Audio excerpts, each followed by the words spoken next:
मध्य प्रदेश के करीब 7.5 लाख सरकारी कर्मचारियों के लिए मोहन कैबिनेट ने बड़ा फैसला लिया है, जिसका सीधा असर कर्मचारियों की जिंदगी और जिंदगी भर की कमाई पर पड़ेगा।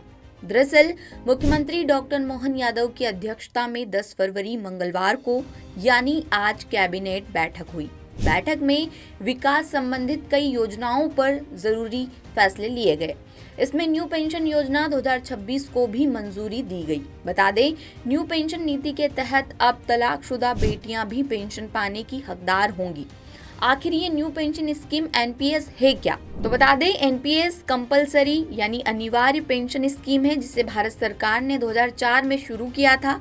इसमें सरकारी कर्मचारियों के योगदान के आधार पर निवेश किया जाता है, जो उनके रिटायरमेंट के समय पेंशन के रूप में मिलती है। मध्य प्रदेश में पहले ओल्ड पेंशन स्कीम यानी ओपीएस लागू थी, लेकिन 2004 में एनपीएस के लागू होने के बाद इसे बंद कर दिया गया था।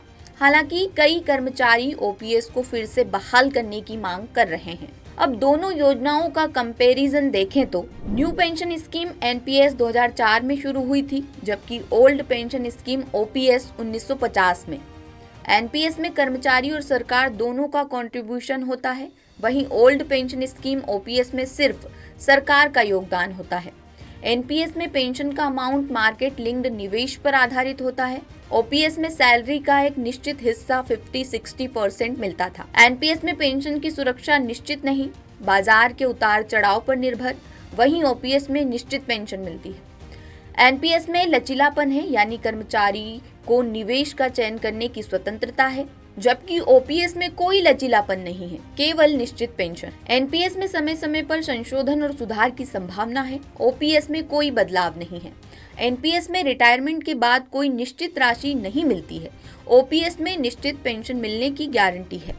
इस कंपैरिजन के बाद आप समझ ही गए होंगे कि मध्य प्रदेश में सरकारी कर्मचारी ओल्ड पेंशन स्कीम को फिर से बहाल करने की मांग क्यों कर रहे हैं।